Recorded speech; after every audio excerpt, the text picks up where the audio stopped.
Hi guys, it's Janae and welcome back to my channel, and today I'm continuing my read along for Scum Villain Self-Saving System Volume 1. I can't believe I'm actually on time. I feel like I'm never on time with live streams, which is ironic because I'm always on time in real life. But yeah, anyway, we are back finally. I'm hoping for us to finish this by the end of this weekend. So there's 91 pages left, I believe. And that means that I am gonna be running a bit late today. I'm not gonna be doing just 2 hours. I want to get to 50 pages before we end today's live stream. So however long it takes me to get to 50 pages, that's how long the live stream is going to be running today. And then tomorrow we shall do the final 40 pages.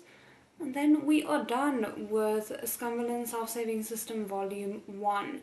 So the plan is next week to start with Volume 1 of silent reading. If all goes well, I'm hoping you guys won't mind that we kind of just take a quick break from the Scum Villain and then get back to Volume 2 of Scum Villain after Volume 1 of silent reading. Because silent reading Volume 1, I believe, covers the 8 episodes that were released by Yoko before they decided to just disregard our feelings and stop airing it. So anyway, I'm gonna give like 1 more minute. I can never hold out the full 5 minutes, and then we can get started.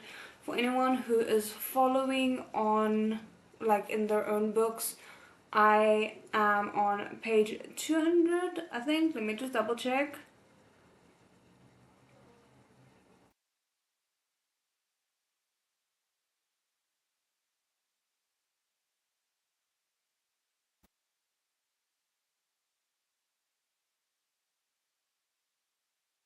Okay, we are at the top of page 201. Sorry about that. And if you look back, this is not like really important, but I did want to mention it. If you look back, I've now kind of changed the old thumbnails for the read along for Scum Villain volume. Sorry, not volume. Live stream 1 to 6 to new thumbnails, so that it's easier to kind of know where we're at more or less in the story. And I'm planning to do that for ErHa as well, and I just haven't gotten around to it. But anyway, so if you have any suggestions for what the title of each like live reading should be because of something funny that happens during them, please leave that in the comments, because I like being able to change the title to something that actually happens in the chapter, but obviously it's not something I can do ahead of time because I don't know what we're going to be getting. Okay, now I think I've blabbered on enough. I think we can just get into it. So yeah.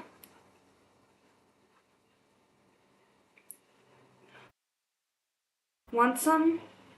Teaching Chi found it difficult to describe her current emotional state.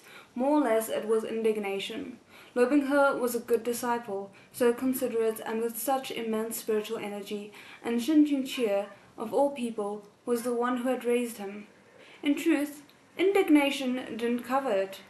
She just didn't know there was a phrase that nailed the feeling, and it was "my damn dog eyes." I don't know that phrase at all, okay? Um, Chi Ching Chi refused to look at Chin Ching Chia as he ate the dragon beard's candy, but she made one final attempt. Even Ming Yan is riding a horse. As long as she could make Shen Ching Chia feel a scrap of shame, she would claim victory. Okay, someone's impatient. Um, It just so happened that Shen Ching Chia had nothing better to do, so he looked outside. Indeed, Liu Mingyan sat straight on her horse, her face covered with a veil, her personal sword Shi on her back. A faint breeze blew by, fluttering the veil and giving her an air of ethereal lightness. Pah! Chi snapped at his face. Don't look at my beloved disciple with such covetous eyes. He heard this back and forth, and his face paled. But Changing Cheer didn't notice his expression at all, and continued eating while gazing at Liu Mingyan. He was in the mode of someone in a theater before a movie, eating popcorn and drinking soda while waiting for the ads to end and the film to begin. Oh my goodness. That was Liu Mingyan. The male and female leads were in the same venue. How could there not be sparks flying and amorous feelings budding between them? Okay, here's a note. Originally, this is blinding my dog eyes. Dog is commonly used as a curse similar to damn in English. Okay. As Liu Binghe saw his master staring fixedly at Liu Mingyan, the hand with which he held his reins couldn't help but tighten, the knuckles turning white.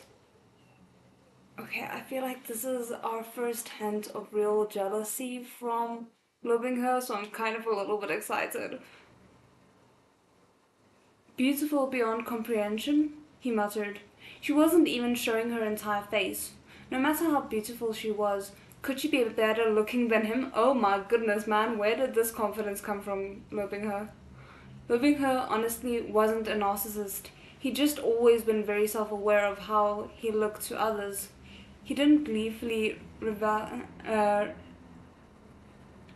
revel in his appearance, but he also wouldn't downplay it for the sake of false humility. After a long time, during which Shen Qingque showed no signs of diverting his gaze, Liu Binghe could no longer stand it. He lightly urged his mount with his whip, and the white horse quickly moved forward until its bridle was even with Liu Mingyan. Liu Binghe inclined his head and smiled in greeting. Liu Shimei. Liu Mingyan startled, then nodded shallowly, returning the greeting. Luo Xingxiong. Oh, it started. A once-in-a-lifetime chance had actually come. With his own eyes, Shen Qingque could watch a perilously handsome man and a beautiful woman from a book ride together, bridle to bridle. He was secretly overjoyed, and he couldn't resist leaning out further to watch. Oh my goodness. Poor guy. Liu Binghe saw in his peripheral vision that Shen Qingque's gaze hadn't moved, and in fact he was staring at them even more intently. His face grew shadowed, his heart stuffy, and teeth itchy. So he laughed and chatted with Liu Mingyan, while sneakily urging their horses faster and faster, until they were far enough away that Shen Qingque could no longer see them without leaning his whole torso out of the carriage. Oh my goodness. The jealousy. Shen Qingque could only resume his proper seat, disappointed. How could he forget? When the male and female leads were cooing sweetly at each other, a third wheel could never hang around like glaring fluorescent light, nor could there be a meddlesome audience.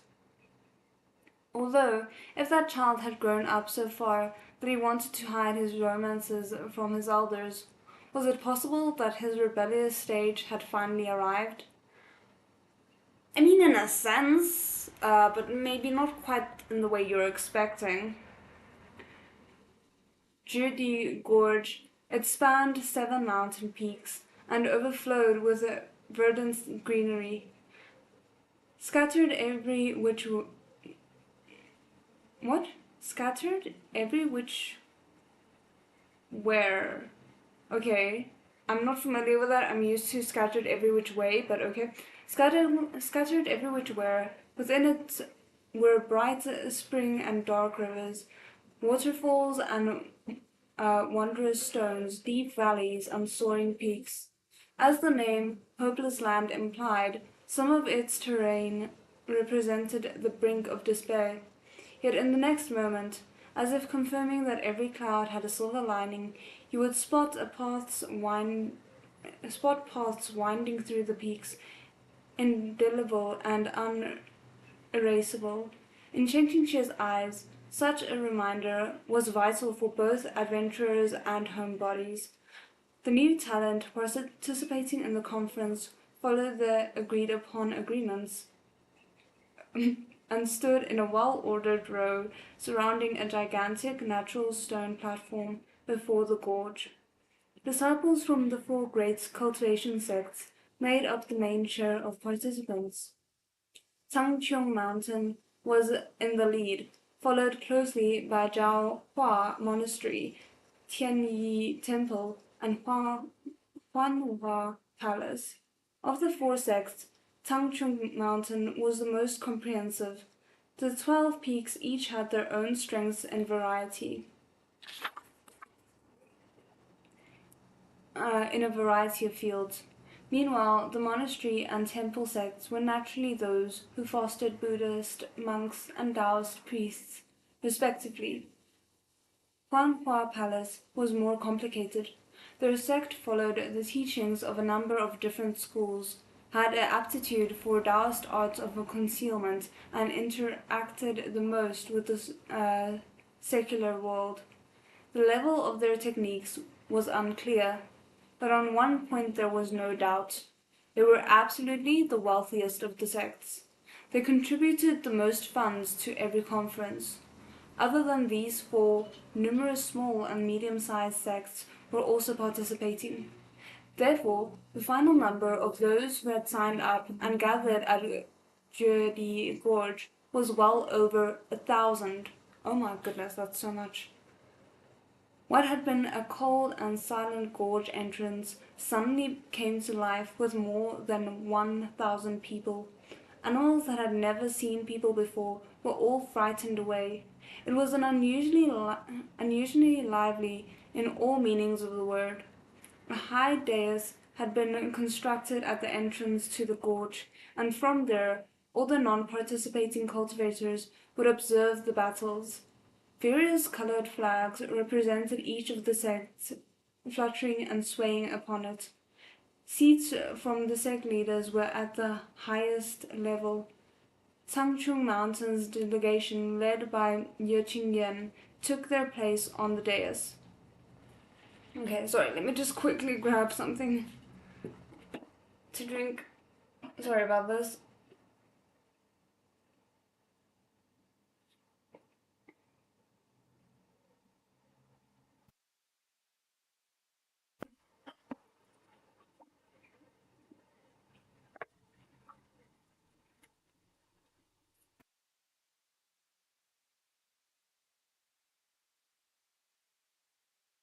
Chen Qingqie sat in the back next to an elderly man of great poise and a head of white hair.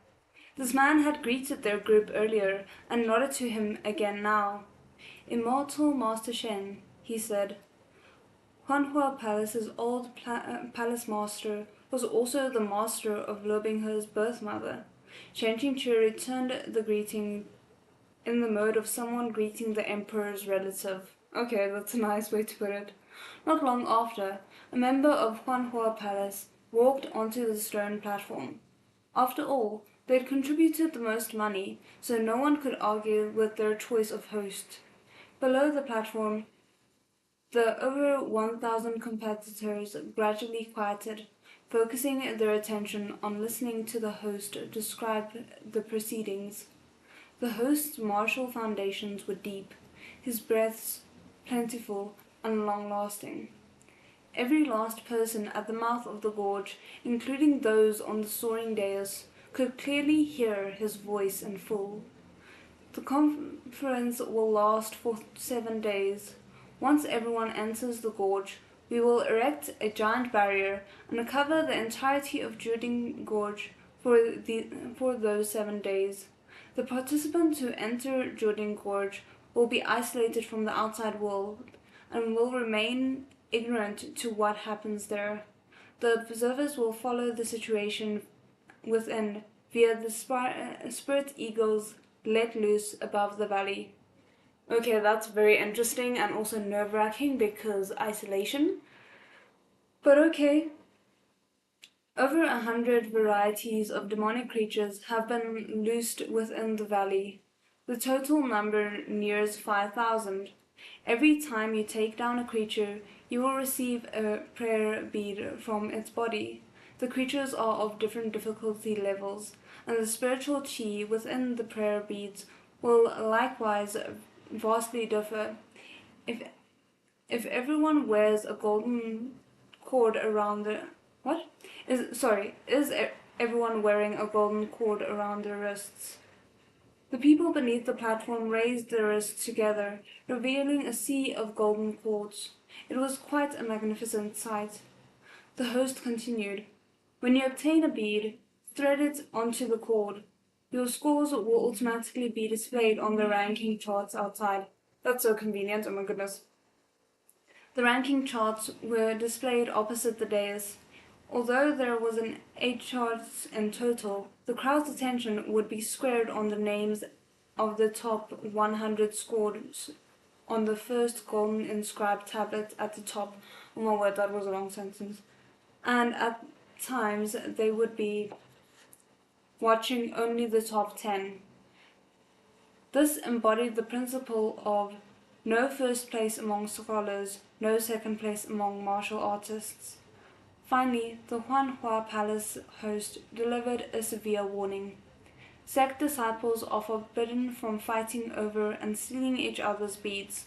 The moment anyone is found to be fighting or using underhanded methods to steal beads, their right to participate will be revoked, and they will be banned from the conference for 3 sessions. Oh my word, that's intense. 3 sessions meant 12 years. This group of new talent was like a mix of carp and dragons. Many were young and inexperienced, but quite a few were slippery old bastards, scoundrels who discouraged for years and years. And if duels were forbidden, the organizers had a reason to fear that the entire conference would devolve into incomprehensible chaos and lives might be lost. Therefore, this rule was exceptionally necessary. Shen Qingque was bored to the point that his bones itched. Though he seemed to be staring intently at the scene beneath him, his mind had long since wandered off. Suddenly, from the side, several female members of a certain sect leaders encouraged whispers among themselves. "Which sect is that disciple from? He's incredibly handsome. Those white robes really suit him. Maybe even better than they do Gongli Xingshong." But Gongli Xingshong isn't just extraordinarily handsome, he also possesses incredible spiritual strength. How could you compare them? Tut tut, you just can't stand when anyone criticizes Gongli Xingshong. Can you? Sure enough, you defend him right away. Admit it. Admit what? Stupid girl. What did you just say? I dare you to say it again. A burst of mortified, frustrated anger was followed by giggling play fights. As soon as he'd heard them, Shen Qingque knew who they were eyeing. The figure in the crowd dressed in all white.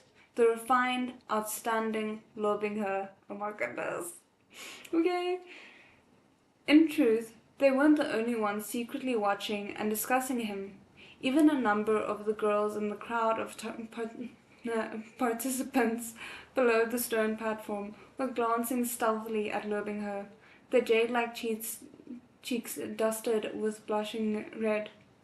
The girls kept their voices very low, but given the quality of the cultivators present, their 5 senses all incredibly sharp, of course they were overheard. These girls were too young and to be careful, and they let others hear their private conversations. Fortunately, their seniors were all very considerate and let their sect leader, who was already holding a hand to his forehead and feigning sleep, keep his dignity. Everyone pretended they hadn't unintentionally eavesdropped, their gazes straight and unflinching. Oh my goodness. In an effort to break the awkward pause, someone coughed twice.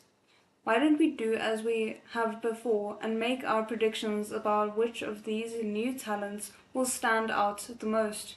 He said with a smile. Shen Qingque's spirits rose. The word "make our predictions" weren't actually referring to divine fortunes, but instead to gambling. I mean, that's kind of what I expected as well. To be clear, it was about betting on the talent you had your eye on. Cultivators needed entertainment too, after all. Also, the stakes used in these bets weren't tacky monetary items like gold and silver, but artifacts, spirit stones, or even the names of disciples who would be sent to study under other sects. They also wouldn't bet anything of vital importance, but it was still one of the Immortal Alliance conference's traditional entertainment activities. Anyone as dignified as a first-class sect leader like Ye Qingyan had to be conscious of their status and wouldn't indulge in things like this. But naturally, many others were willing to join in the fun. A short moment later, the dais was roaring with enthusiasm, dozens of bets being laid. Quite a few bets on their own disciples. For example, Qi Qingqi bet on Liu Mingyan's victory. Chen Qingque didn't even need to think, and straightaway he bet 5,000 spirit stones on Liu Binghe. Such a daring move caused quite a ripple. Even Ye Qingyan paused in his polite exchange of greetings with the abbots from Zhaohua Monastery, his gaze shifting towards Shen Qingque. Shen Qingque saw the way Ye Qingyan seemed about to speak, but didn't. Jiangmen Xishong, this is just a bit of fun, he said, to encourage Binghe a little. Just for fun? Liu Qingge sneered. If you shatter the entirety of Qingjing Peak, would you even find 1,000 spirit stones in the rubble? Oh my goodness. Shen Qingque climbed up. Indeed he wouldn't. When placing a bet here, you only needed to write it down. The accounts were settled afterwards, and you didn't need proof of funds. Because everyone here had name and reputation, there was no fear that debts would be blown off. Chen Qingque knew that betting on Liu Binghe was a sure win, and so he had raised the stakes. After all, no one else knew exactly how many assets he possessed. My word, he is taking so many chances. Ye Qingyan was probably afraid of the sect being embarrassed before outsiders, and he rushed to smooth things over. All right, lower your voices. Of course there would be. Jiangmen Xishong, you'll be his guarantor? I'm not sure how to pronounce that. Qi Qingqi butted in, getting right to the point. I will, said Ye Qingyan. If you lose, who pays? Liu Qingge asked. Me, said Ye Qingyan. If I win, who keeps the payout? Asked Shen Qingque. You, said Ye Qingyan. Wow, he's way too nice. An agreement was reached, and everyone other than Liu Qingge rejoiced.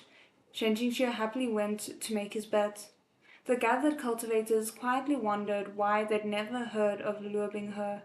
You couldn't really blame them. The current Liu Binghe's modus operandi was low-key and modest, and he was unwilling to claim credit. Every time he did a good deed or completed a task, he quietly took his leave. This prevented his reputation from growing, so his skills and talent had never shown. Those unaware of the situation assumed Shen Qingque was doing exactly as he claimed and just making a show of good faith to encourage his disciple. Below the dais, after the participants took their oath together, they formally entered the venue. There were many of them, so 12 different entrances had been erected, through which the participants would enter in assorted groups of mixed sex. The participants shook with nerves, stepping into Jurding Gorge, and began their expedition. On the dais, the members of the old generation, who'd long since achieved a success and made their reputations, had finished their betting, I'm assuming, round of betting.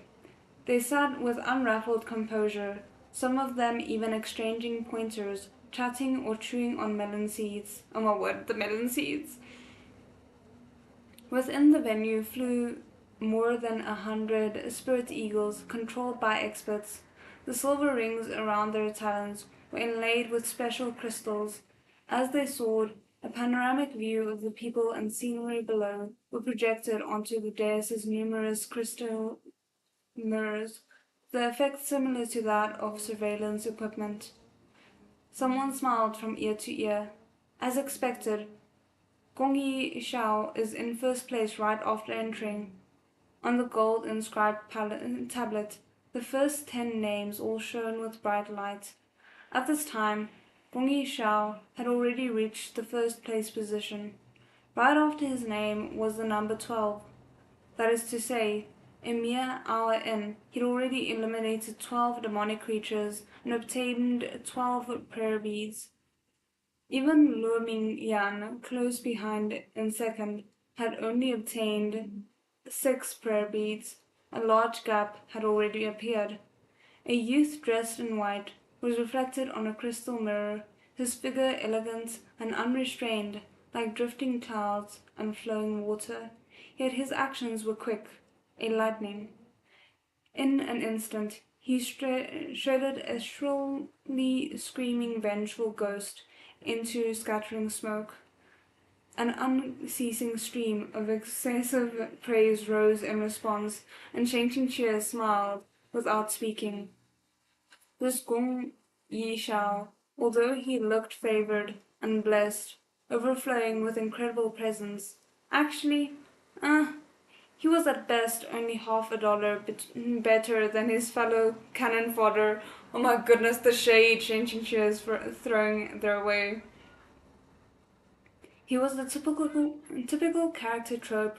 He was handsome, of good lineage, and surpassing talent, loved by girls, full of metal, and accomplished in his youth.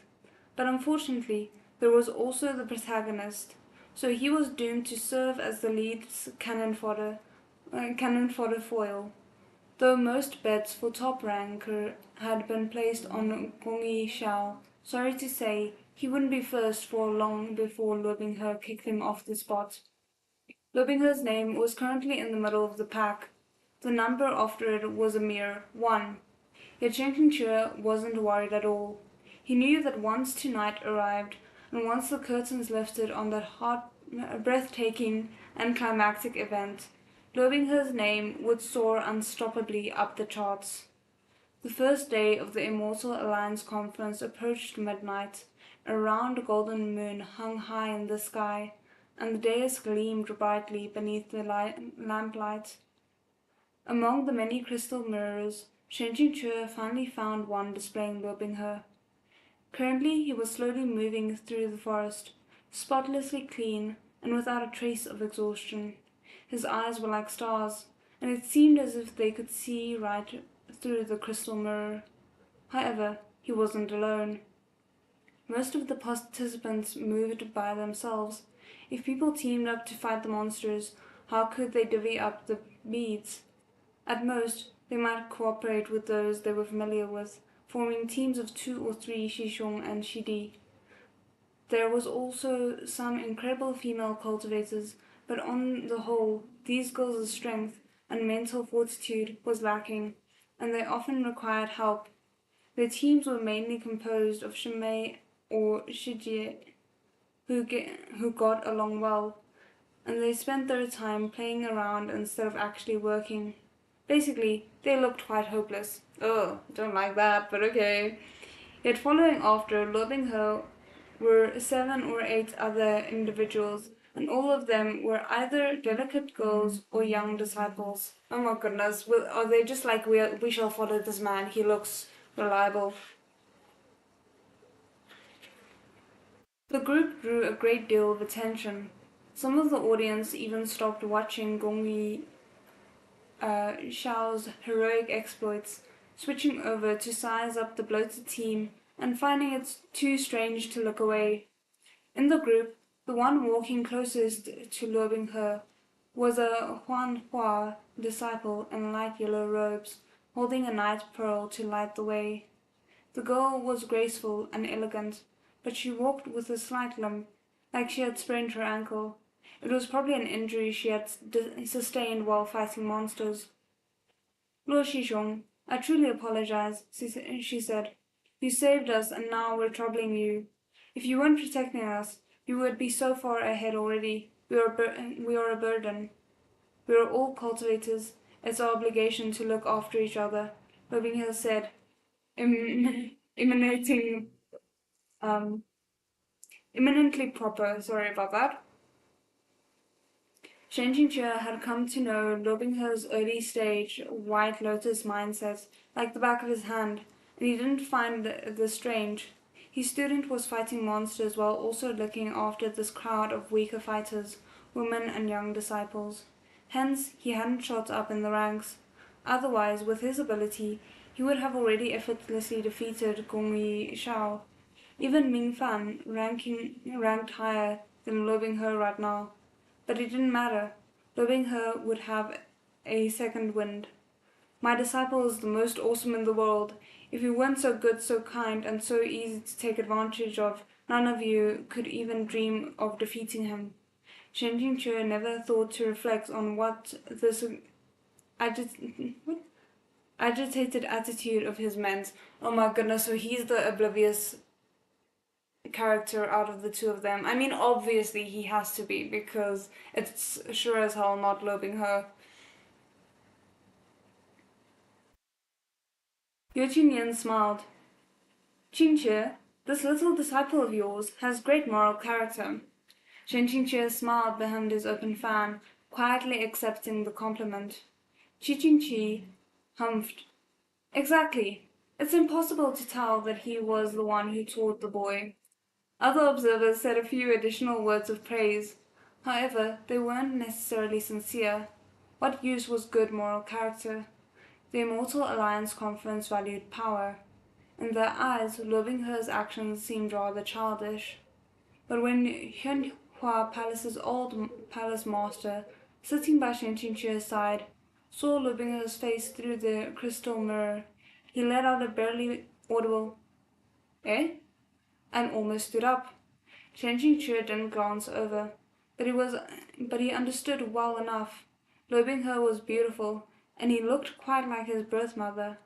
The old palace master had seen this face, and, thinking the junior disciple's similar appearance only coincidental, had become nostalgic about his own favorites. He could scarcely have imagined that Lobingher was the child of precisely that beloved lost pupil. On the other side, in Jodi Gorge, Lobingher was calmly considering what to do with this crowd of vulnerable disciples. From a moral standpoint, he couldn't just abandon them. They were from the Huanhua Palace and had barely started training. But he also didn't want to miss the chance to shine in the Immortal Alliance conference and win honor for Shizun. As Lobingher was mulling over how to extricate himself from the situation, Shen Qingque thought he was rolling around with maidens and making sparks fly. Oh my goodness, the miscommunication, the misunderstanding of each other's characters. There was the first maiden to sleep with Lobingher, Qin Wanyu, the graceful and subdued little Shimei. Oh goodness. The biggest impression this maiden had left on Shen Qingque was her role in helping Lobingher lose his virginity. That's so embarrassing, okay. Later, her role was to be victim in the constant harem intrigue.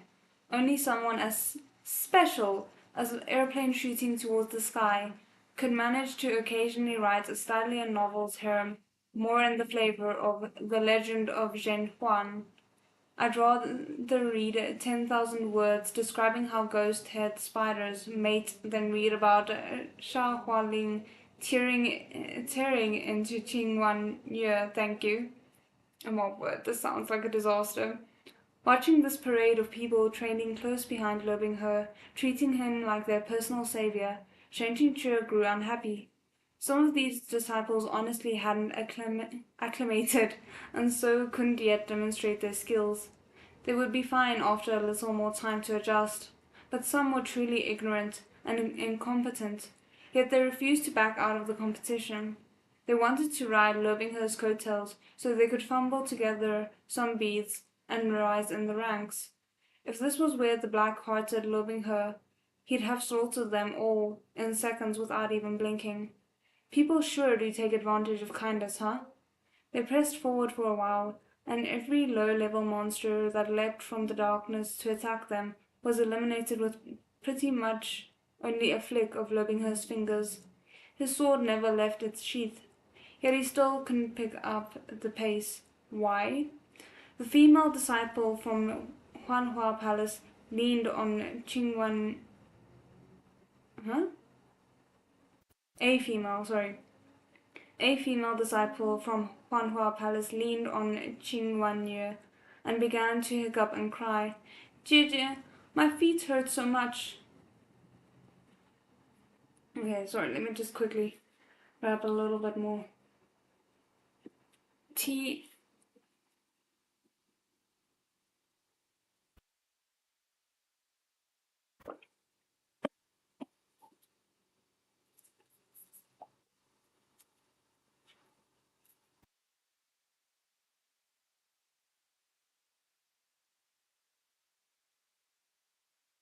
In front, Lobingho stopped, but he didn't turn around.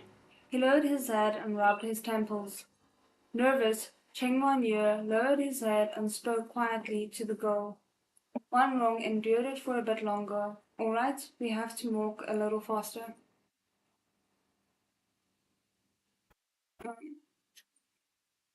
But my feet really hurt. I can't walk anymore. Wan Rong Mei whined. We've been walking all day, and there's nowhere to take a bath. I'm so uncomfortable. A number of untrained disciples in the group agreed, one after another. If Shen Qingque had been the one in charge, he would have long since revoked their right to participate and kicked them out of Jurding Gorge. If your feet are so delicate, don't sign up for the Immortal Alliance conference. Agreed? And if you do, then whatever, but why drag others down? Look at Liu Mingyan. The difference between you is vast. No wonder she's the number one female protagonist.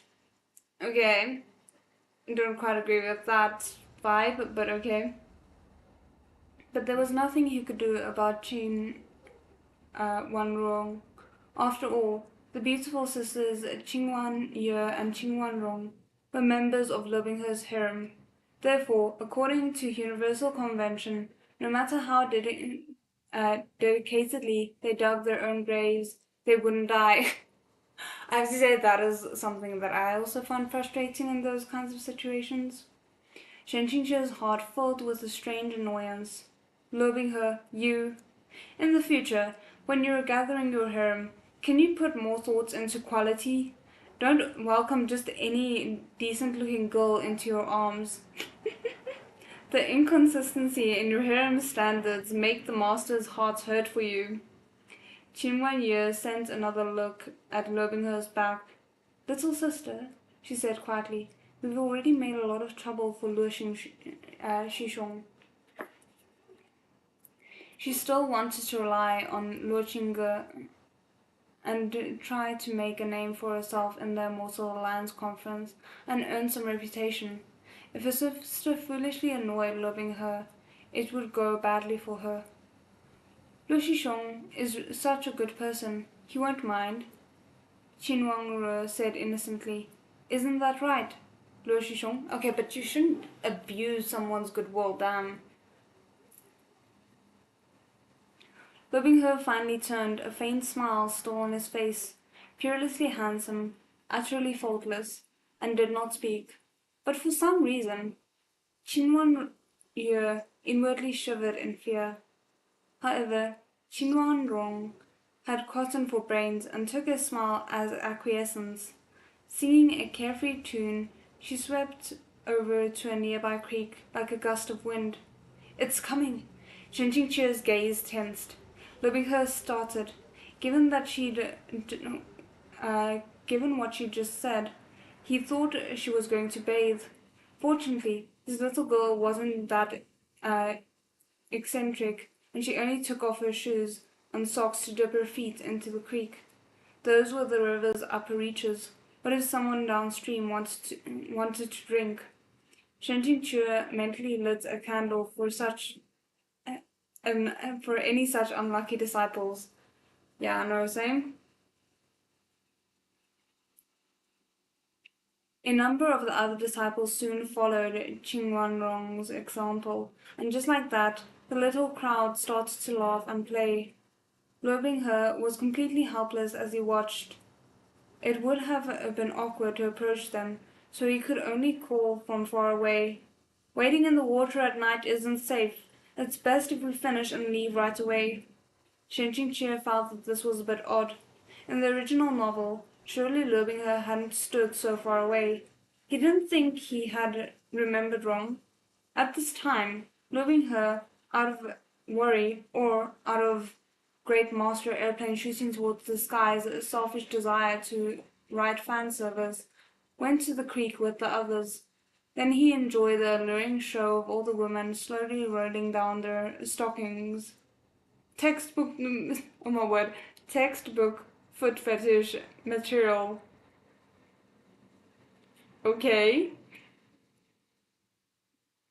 Loving her pleaded with the disciples, but a few had even crossed to the other side of the creek, chatting and laughing. It's all right, Luo Shishong, you come too. Even the sect leaders, watching through the crystal mirror, were speechless. Shen Qingqie had no expression on his face. Luo Binghe, you still won't go? If you don't, you'll miss the plot. Xinhuan knew her little sister was being rather inappropriate, and she cautiously apologized to Luo Binghe. Luo Shishong, I'm so sorry, she said. This is the first time Shimei and the others are participating in the Immortal Alliance conference. Truly lovable and pitiful, she bit her lip like she was making an excruciating decision. If Luo Shishong feels burdened, leave us and go. It's all right. These words, together with the expression on the verge of tears, were wildly insincere. But after hearing her plea, any man with a bare minimum of virtue would find himself unable to do as she suggested. Before Luo Binghe could reply, damn, I kind of would have liked to hear his reply, just out of curiosity. An ear-piercing scream came from the creek. His face suddenly changed, and he shoved past Qingwan, whose beautiful face had lost all color, as he dashed towards the creek's bank. Sorry, I'm confused. I thought it was the other sister that was talking to him. The audience watching from the crystal mirrors stood in terror. What's going on? Luo Binghe asked in a forceful voice, his sword before him. 5 or 6 disciples had been washing their feet and playing in the creek. Now 2 of them had disappeared, and one of the missing was Qingwanrong. Oh, okay. That's where my confusion came in. You see? Told you that you should have gone earlier. Wonderful. A perfectly good wife is now gone. Just like that. Shen Qingqie thought, frustrated and disappointed. Now you can't complete the Qin sisters' bouquet for that grand threesome scene in the future. Now what? Dude, there's a woman that possibly just died and that's your concern?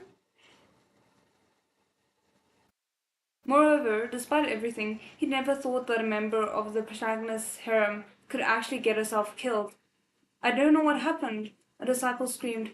The water suddenly turned black, and Shiji and the others were swept under by something.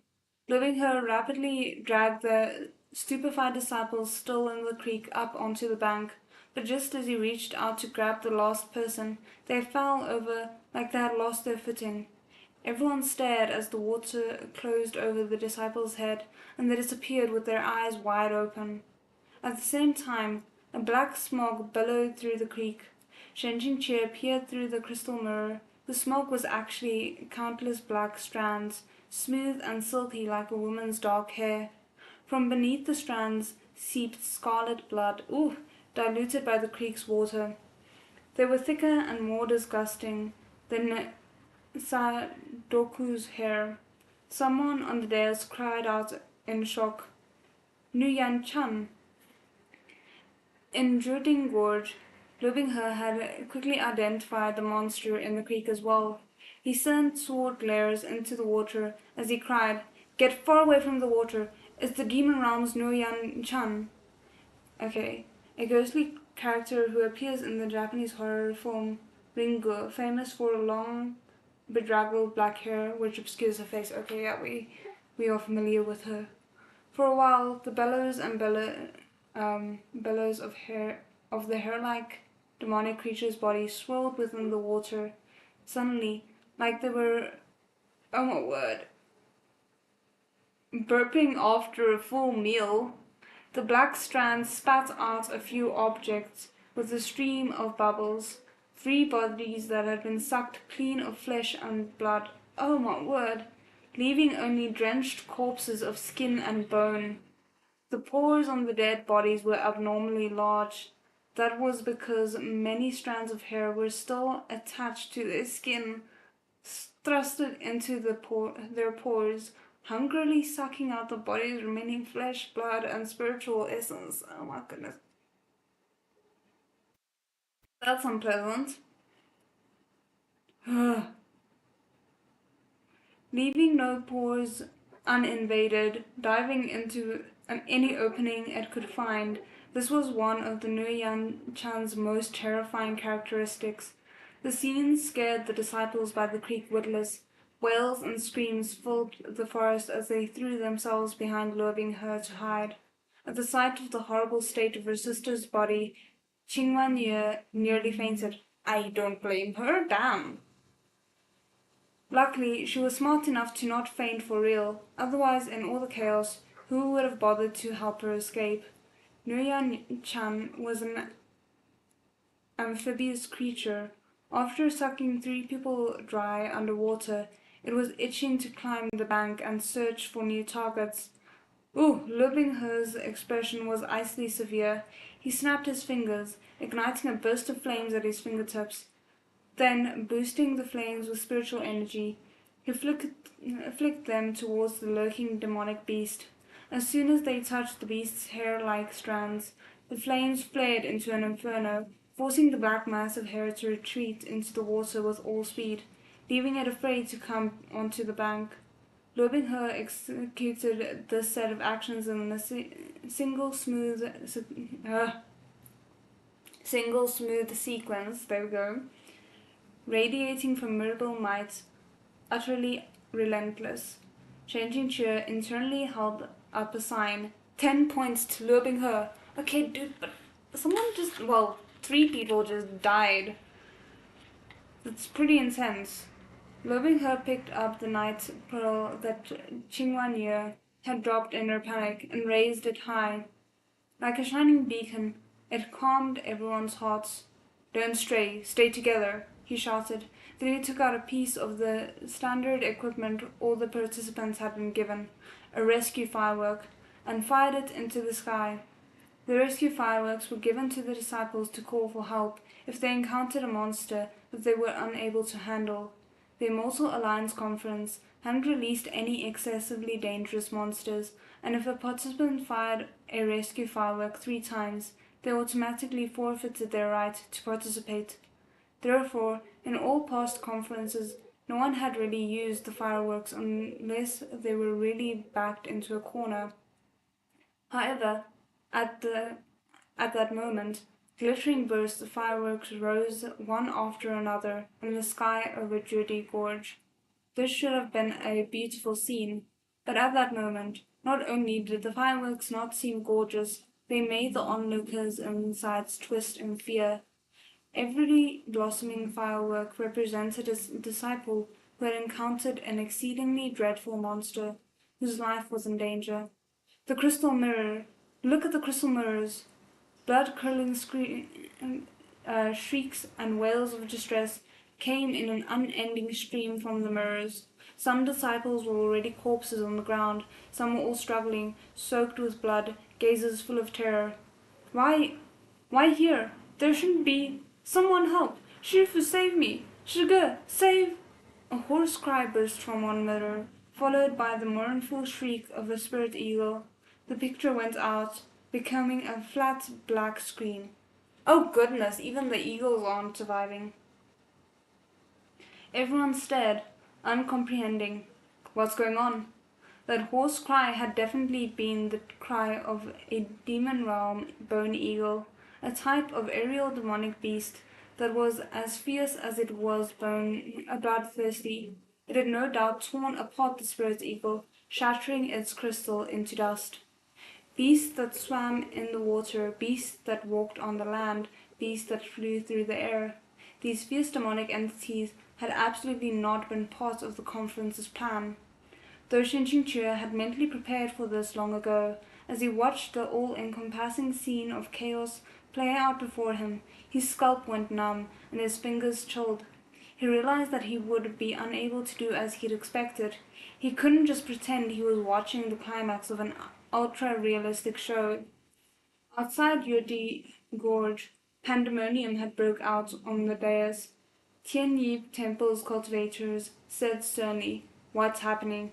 The demonic beasts chosen for the Immortal Alliance conference were determined via strict rules and meticulous selection. How could something like the new Yuan Chan, which resides only in the demonic realm, find its way in? Many Huanhua palace disciples had already died. The old palace master shot to his feet.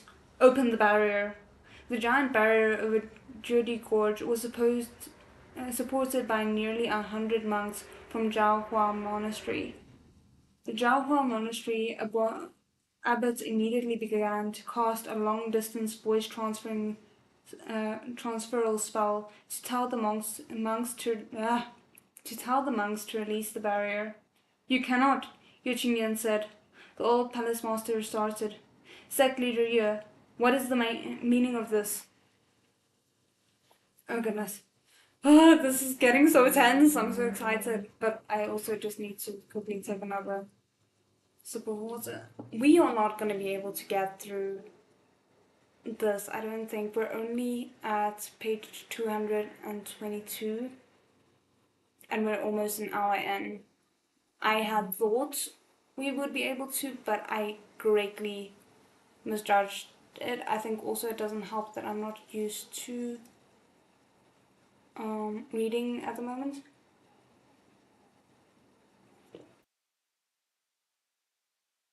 But we shall see. If I get close to 50, I shall push through and do 50, but currently we're only at 222.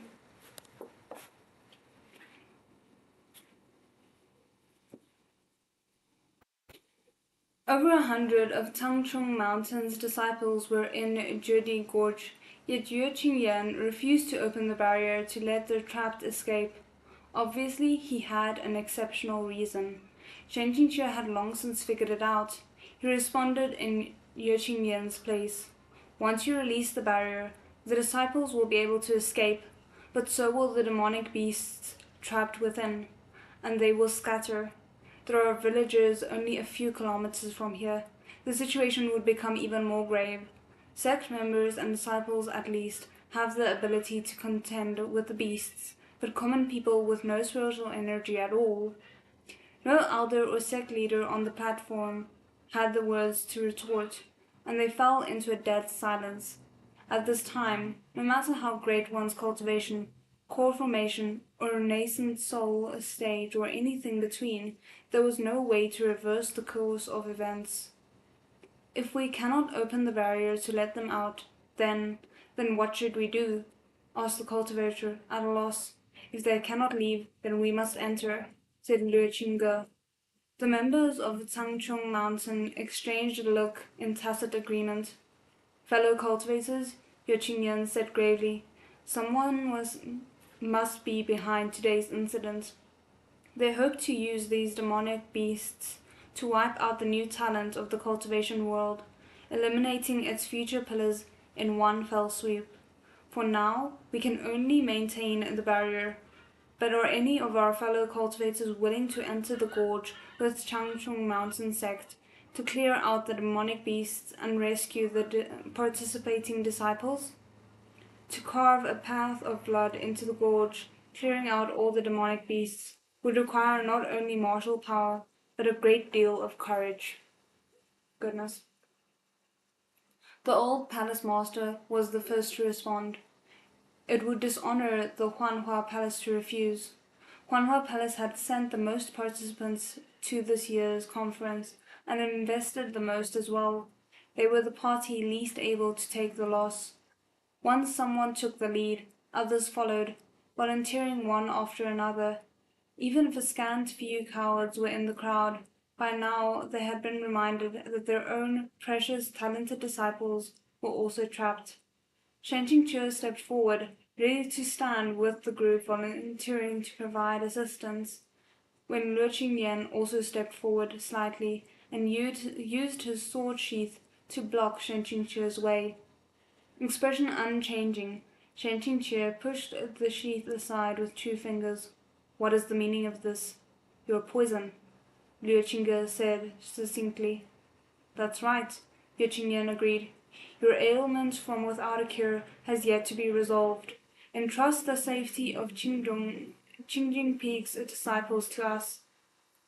If Shen Qingque's condition suddenly acted up after he entered Judi Gorge, and his spiritual energy stalled while he was surrounded by swarms of demonic beasts, then neither heaven nor earth would be able to help him. Shen Qingque shook his head.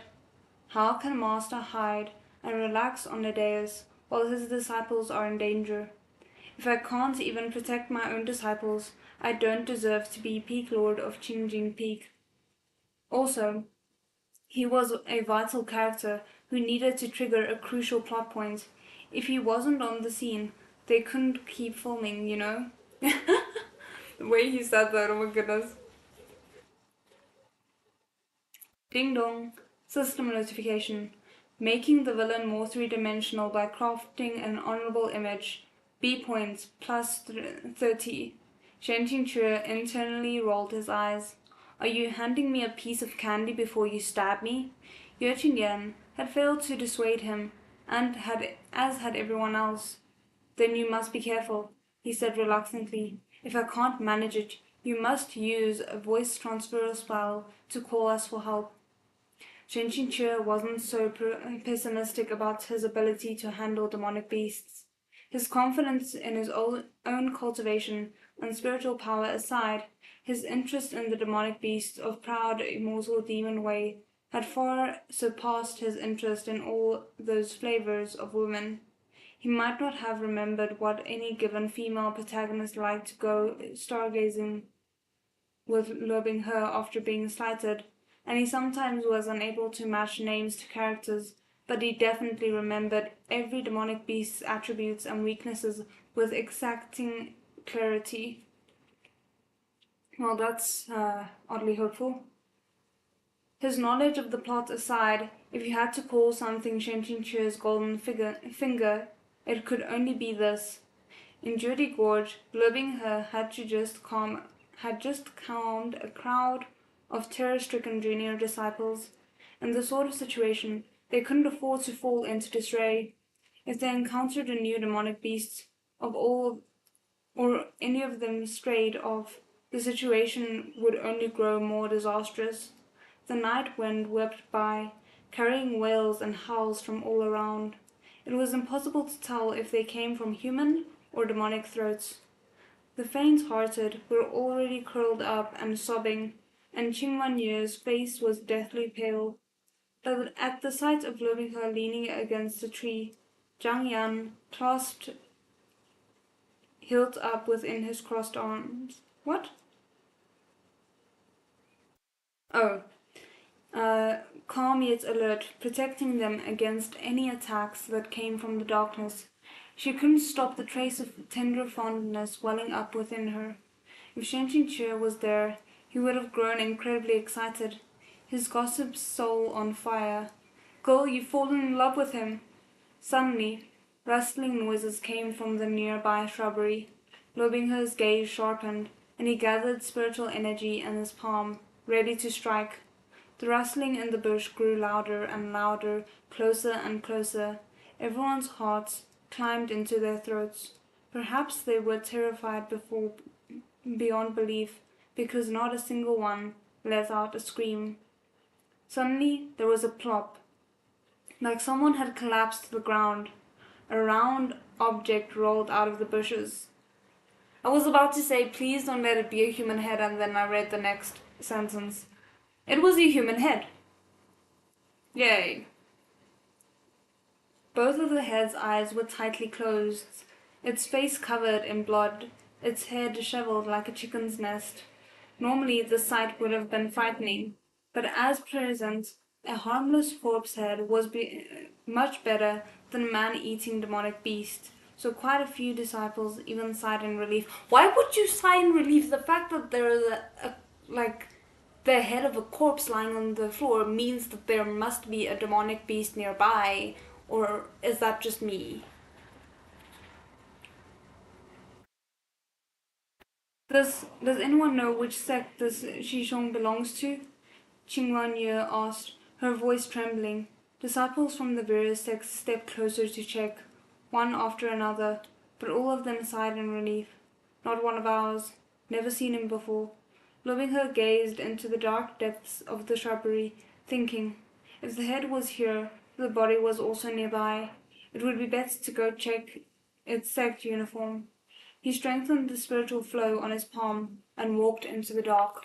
You brave soul. Oh my goodness, I could not.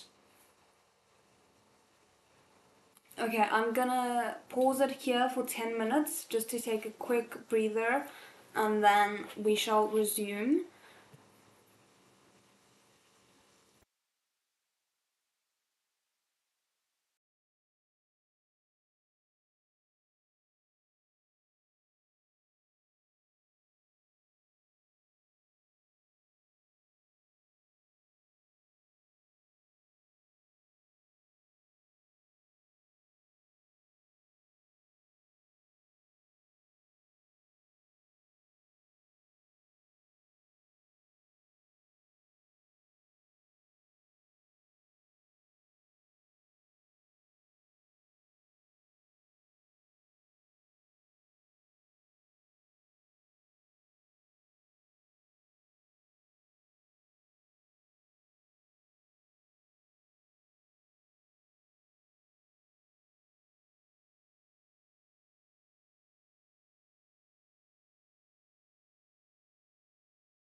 Sorry, let me try this again. Okay, we are back.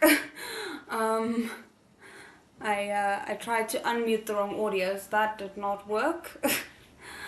um, but yeah, okay. So we were on page 226, and I think we might actually be able to squeeze in the necessary 25 pages um, before ending the live stream. We shall see.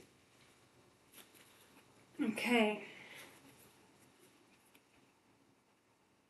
As expected, a stiff corpse lay beyond the shrubbery, wearing aqua-blue cultivator robes, one of the Tianyi temple's newly accepted disciples.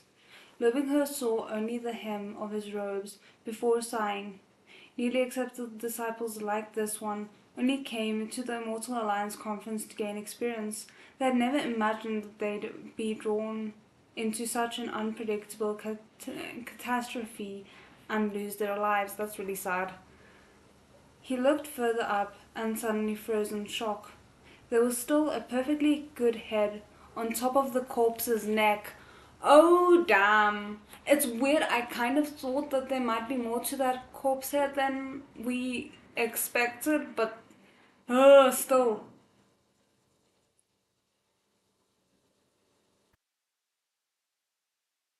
Then where had that other head come from? Jiang Yan had already left its sheath before Lobinghe doubled back. As its white light overflowed, he yelled, "Get away from the head!" Before he finished speaking, the head lying quietly askew on the ground suddenly opened its eyelids.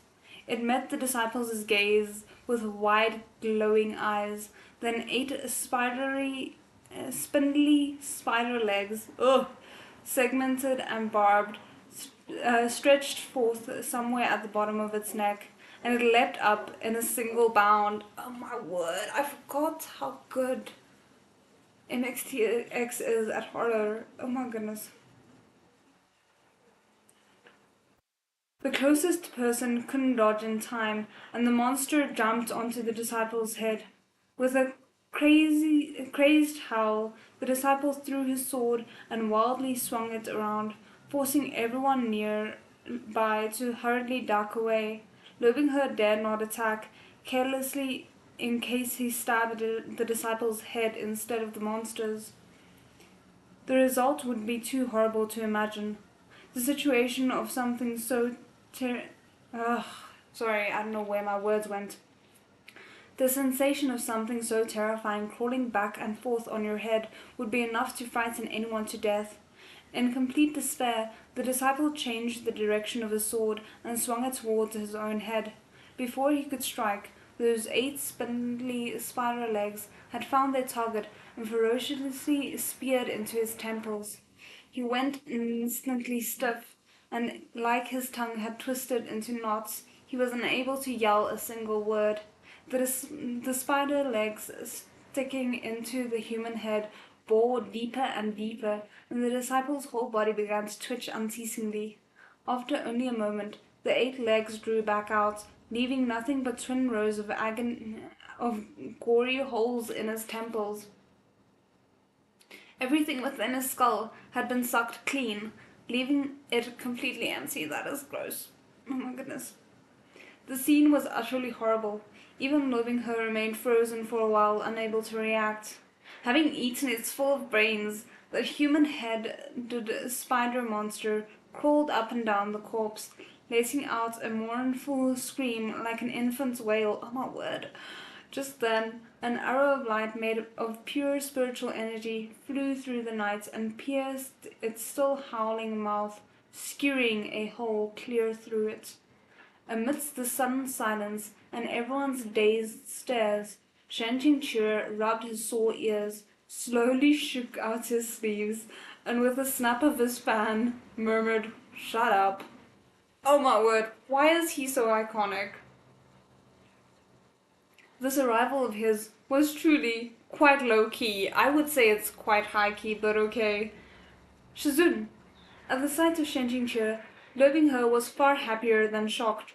After all, since the mayhem began, He had anticipated that Shen Qingxue would absolutely be so worried that he would personally enter the gorge to rescue them. Shen Qingxue swiftly righted himself. He swept his gaze over the many disciples coming to surround him and asked, "Is anyone injured?" "Other than those Shumei at the riverside and the Shidi who died just now, we've thus far suffered no other casualties," said Lu Binghe. "You've been through a lot," said Shen Qingxue.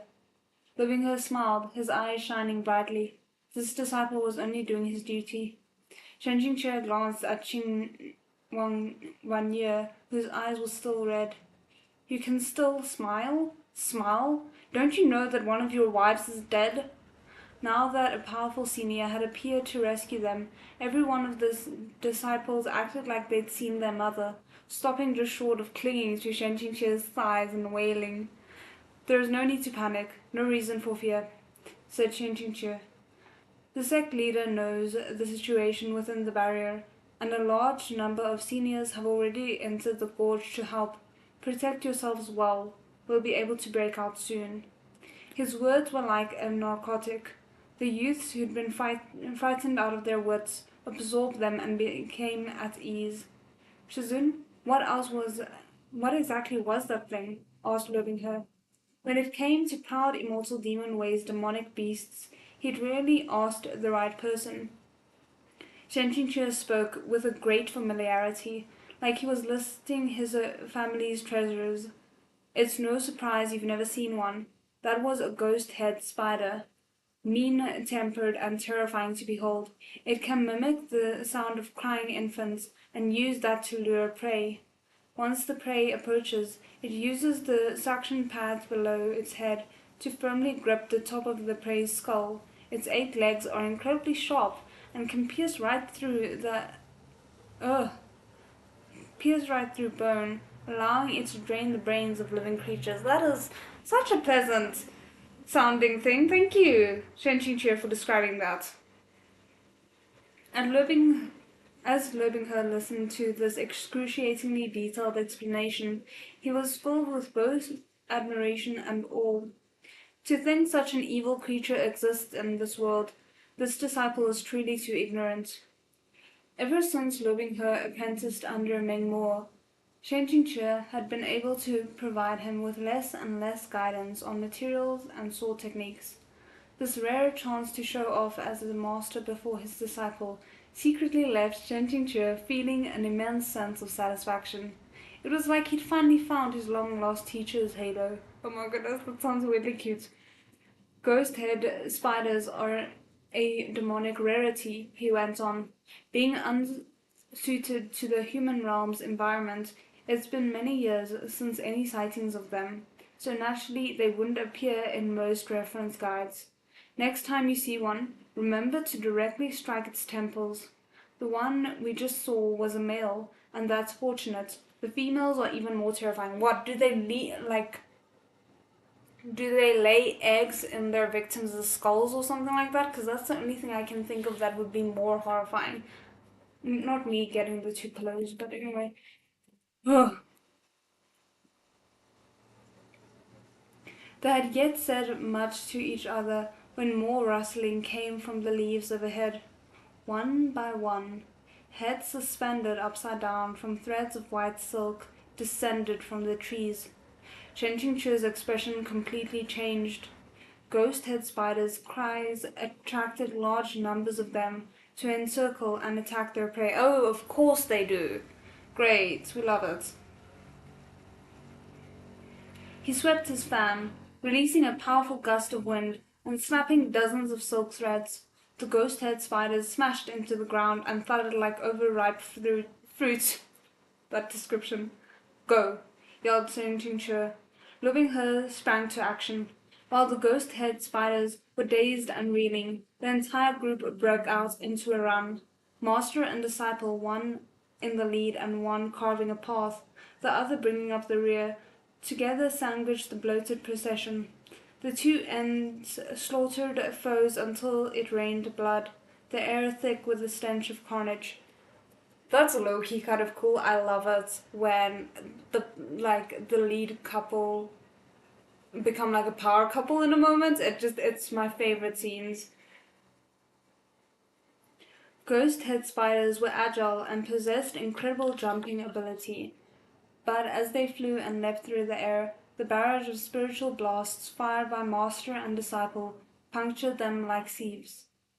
Once Lobingher knew how to deal with these beasts, it was like he had been blessed with a divinity.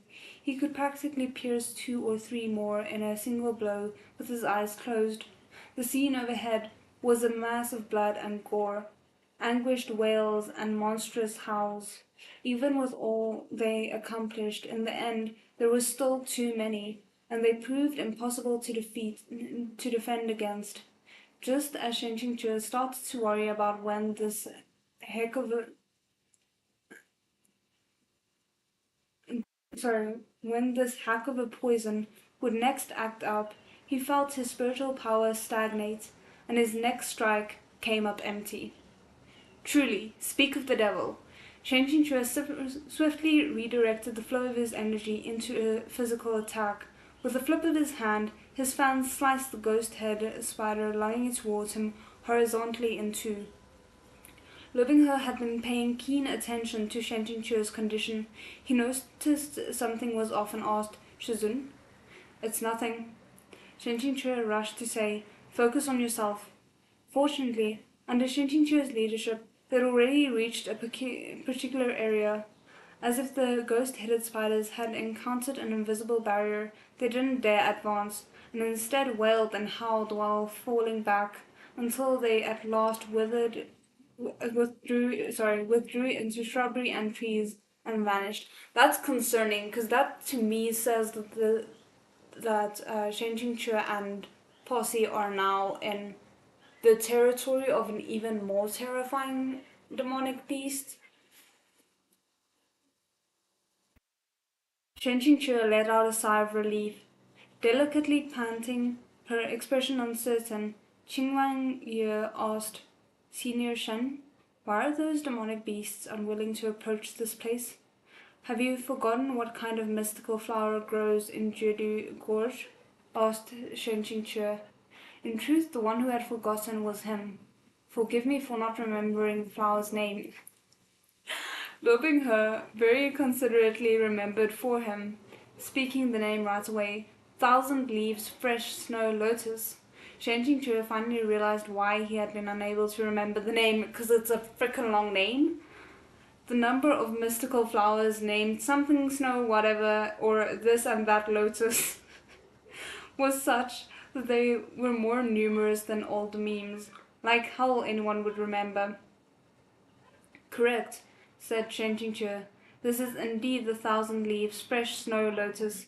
The flower has grown within the depths of a Jodi gorge for thousands of years. Its spiritual chi is extraordinary, and furthermore, it is the natural bane of creatures from the demon realm. It emits an innate barrier that repels demonic beasts. Therefore, as long as we're within the protected zone, we won't suffer too many attacks."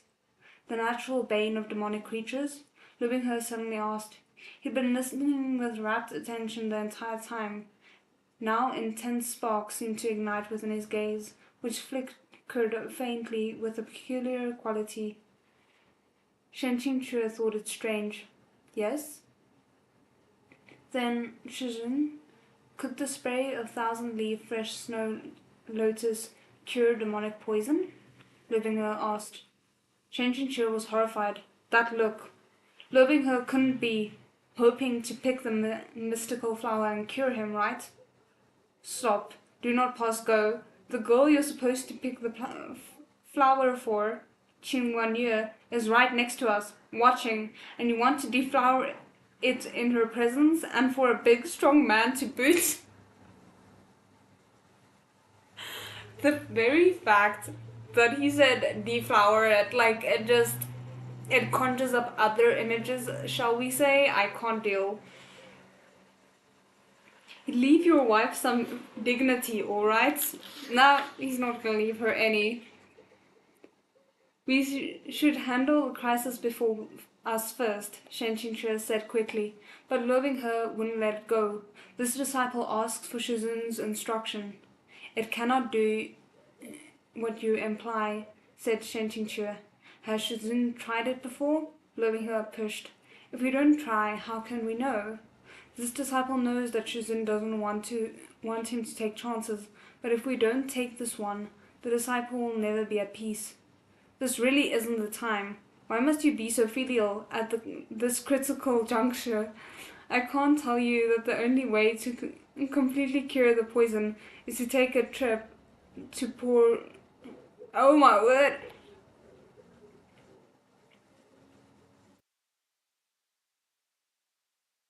Wanted to read. Pour. It's take a trip to Pound Town. Okay, with you. Shen Jingzhe couldn't say any of this in such terms. His expression became cold. Has this master indulged you such that you think you can willfully fool around even at a time like this? To tell the truth, over these past few years, due to Shen Jingque's strange desire to preemptively atone, along with certain other sentiments, he'd never spoken to his disciple with even the slightest bit of harshness. So, once he did, Lo Binghe first startled. Then, as expected, he obediently shut his mouth, but his gaze remained obstinate, and he refused to sheath Zhengyang, obviously unwilling to back down. Just as the two reached a deadlock, the dense overgrowth of grass and leaves rustled, and a person stepped out.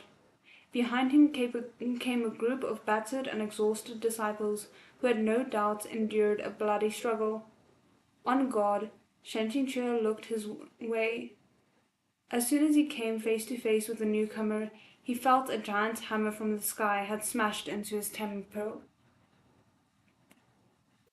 In truth, this person's appearance could have been considered proper and handsome. It was just that in his every word and action there was an indiscernible air of sleaziness. At the sight of Shen Qingque, he smiled and returned his sword, flowing with light, back to its sheath. So it was Shen Shishong, he said. Meeting up with you puts my heart at ease. At ease? At ease my ass. With you here I can't be at ease, okay? The person in front of him was the main culprit behind this catastrophe. Shang Jinghua, okay? A character that Shen Qingque had mentally roasted before with he goes to Tsinghua University while I even took Beijing University's exam, was the Peak Lord of Anding Peak. At the same time, he had another important identity. He was a spy, a pawn planted many years ago by the demons, and he had orchestrated the disaster at the Immortal Alliance conference. Okay. Long ago, Shan Qinghua had been only one of Unending Peak's many insignificant and nameless disciples. Then he'd been captured by the demons, who had forced him to become a mole. And no, he hadn't really been forced. He happily took on the important task of being a mole without even a hint of discomfort. Secretly backed by the demons, Shang Qinghua's road became smooth sailing. He swiftly rose through the ranks until he actually attained the position of Peak Lord of Anding Peak. However, he still wasn't satisfied. And why not? Because it was Anding Peak.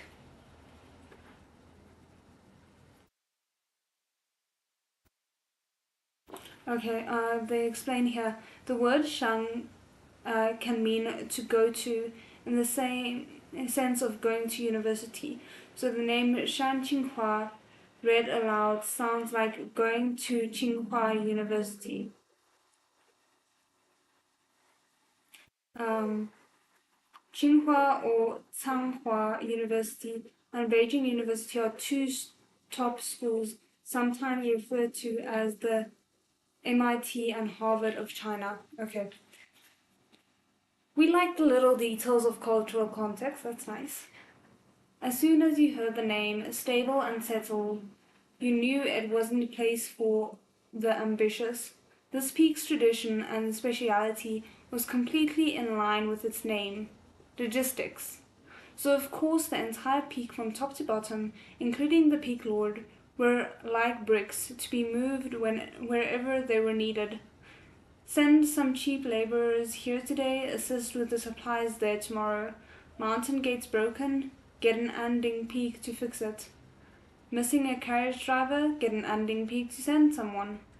This month's expenses over budget and you need money, get an Anding peak to file the report. Oh my goodness.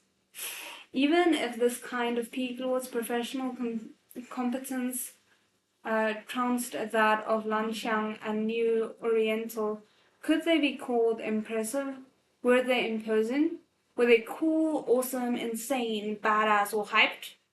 Did they have the dignity of a peak lord? Even a talented low-level disciple from another peak would have more to brag about. So Shang Qinghua became a demon flunky without hesitation. That's kind of hilarious. He took it upon himself to help the demons conquer the human realm and committed all kinds of evil. Shen Qingque's stomach hurt as soon as he saw the guy. Shang Shidi, he said, as you approached, did you see a large demonic beast nearby? Shang Qinghua froze. A large demonic beast? There wasn't one. Shen Qingque's heart thumped. There wasn't? The large demonic beast in question was one of the plotline's key devices. In the original work, Luo Binghe's demonic heritage was exposed because someone released a black moon rhinoceros python at the Immortal Alliance conference. To protect the innocent, Luo Binghe engaged it in a life or death struggle. The black moon rhinoceros python's destructive power and body were both enormous. Of course he couldn't defeat it. What to do if he couldn't win? Activate seed mode. In so doing, Luo Binghe exposed himself to Shen Qingque. Only then did Shen Qingque have the excuse to strike him down, eliminating one's companion for the sake of justice. And when he struck his student down, he enabled Luo Binghe to level up. Thus far, Shen Qingque hadn't sensed the demonic chi of the black moon rhinoceros python, much less heard its signature moonward howl, described in enigmatic fashion as like that of both a python and a rhinoceros. True poetry. Now, Shang Qinghua said he hadn't even seen it. I don't know, his reaction made me think that he knew it was somewhere, but he hadn't, seen it yet, or he wasn't supposed to have seen it yet, that kind of thing. Basically, that he's lying.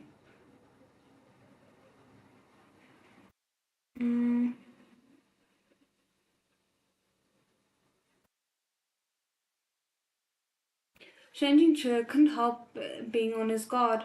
Without this key plot device, surely the system couldn't ask him to suddenly strike Luo Binghe without any justification. He couldn't help but glance at the silent, unspeaking Luo Binghe. The child was still struggling with the matter of whether he should pick the flower to cure his master's poison. There was a stubborn glint in his eyes, as if he still felt a little discontent. Discontent my ass, come on, I'm doing this for your own good. If you're going to pick flowers, don't give them to the wrong person, thank you. On my way here, we lost quite a few disciples from various sects, said Shang Qinghua, oh my word, tone full of grief and lamentation. They were, what were they? All future pillars of the cultivation world. The person who released these demonic creatures is truly poisonous and shameless, underhanded and vulgar, cruel to the point of insanity. I mean, at least you're self-aware. Shen Qingque was speechless. Weren't you the one who released these creatures? Are you really okay with using these lines to attack yourself? Although, if you don't mind, that's fine. He hadn't finished his mental roast when, without warning, the earth began to shake. People staggered and fell all over the place, terrified and confused, their questioning voices merging into one. Shinjin Chu's pupils contracted. There was no mistaking the sensation of a magnitude 7.5 earthquake. The endless abyss had finally been opened.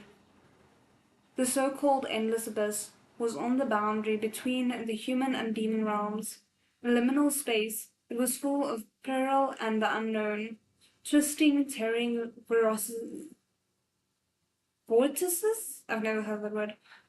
Tearing vortices through space, raging flames and burning magma were everywhere to be found. Oh my word, okay, let me reread that sentence because that made no sense. Twisting, tearing vortices through space, raging flames, and burning magma were everywhere to be found. The disciples on the scene had fought the entire way there, and their bodies and hearts had long been completely exhausted. After the violent quake, most of them tumbled to the ground. Only Shen Jingque, Liu Binghe, and Shang Qinghua managed to stay standing up. Since the endless abyss had been opened, that meant something demonic would definitely appear from the other side. The three held their breaths in anticipation, silently waiting and on full alert. The figure of a man slowly emerged from the shadows. As soon as Shen Jingque saw this ice-cold face and a loaf expression, he knew who it was. He shot a glance at Shang Qinghua, whose whole face had gone white. Shen Jingque wanted to laugh, but he was unable to. Okay, before we continue, we have to look at this art because it's gorgeous. I think it might be one of my favorite art pieces of this volume so far. Look at that. It's so stunning. Like I just love the way it's done. The main character here at the bottom and then their reactions there. Sorry, at the top and then their reactions at the bottom.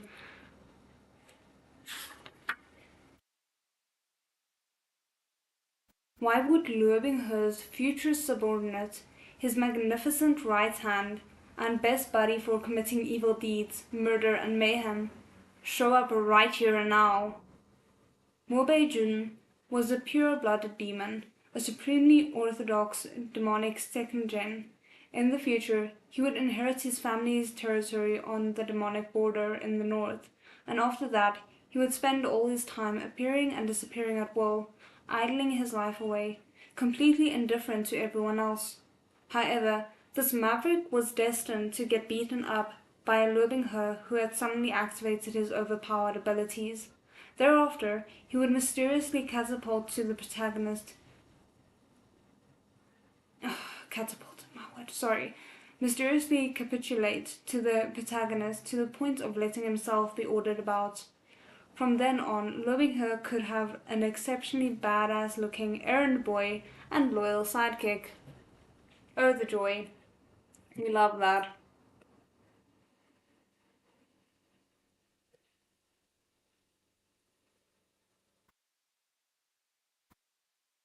Um,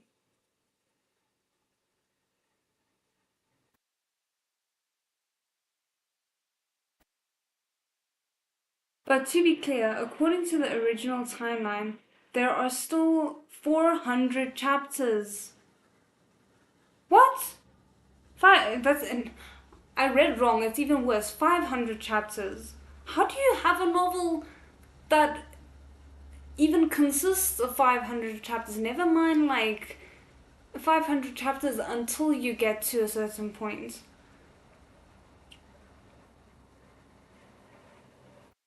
My word, okay.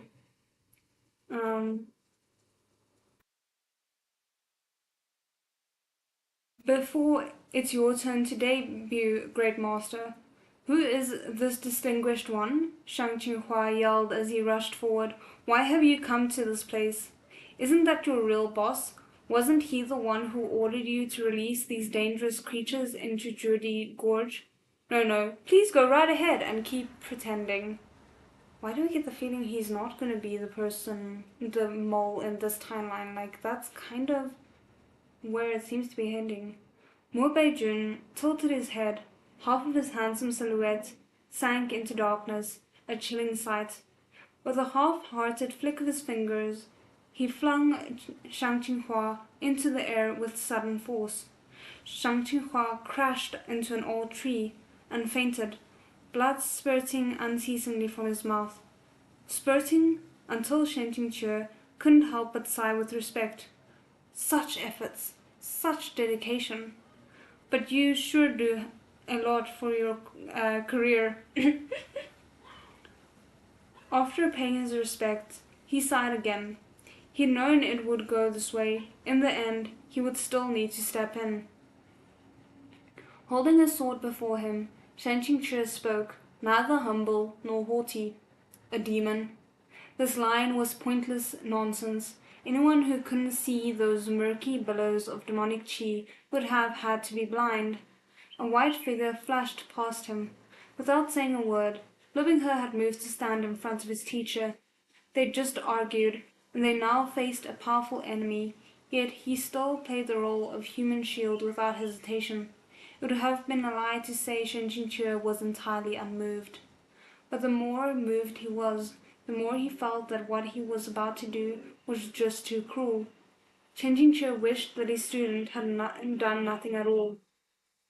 Binghe, stand down, he said. Lu Binghe did not reply, and he did not leave. He calmly met eyes with Mo Bei-jun, entirely unaffected by the imposing aura. Mo Bei-jun let out a "eh?" of curiosity, like it found something that aroused his interest a little. What disciple has to shield his master? Snapped Shen Qingque.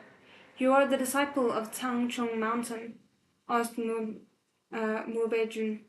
Disciple of Changcheng Mountain, Qingjing Peak, Lu Binghe.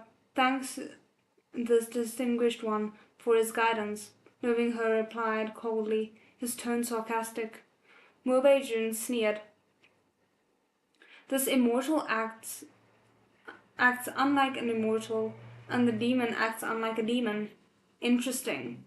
At this, Shen Qingque finally caught onto something. Could this be that Mo Bei-jun's appearance was a substitute for Black Moon Rhinoceros Python's role in advancing the main storyline? Immortal probably referred to Shang Qinghua, who was lying off to the side and playing dead while occasionally remembering to cough up blood. Though clearly a cultivator, he tirelessly labored for the demonic realm. Indeed, completely unlike an mortal. That was a fair accusation. As for the demon, who on the scene could this refer to other than Lu Binghe? Shen Qingque's thoughts turned and whirled. He wasn't sure if Mo Bei-jun could really see Lu Binghe's hidden bloodline with a single glance.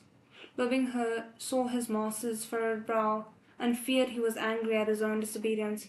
So Shizun, he won't let any of us go. It would be better to use all our strength to fight this battle together. That's true, but it'd also be freaking useless. But Shen Qingque said, if you stay here, you'll lose your life in vain. Dying for Shizun, or dying together with Shizun, either one is something this disciple would gladly do, said Lu Binghe. Mo Bei-jun scoffed. You do battle with me? The following such foolish arrogance was left politely unspoken.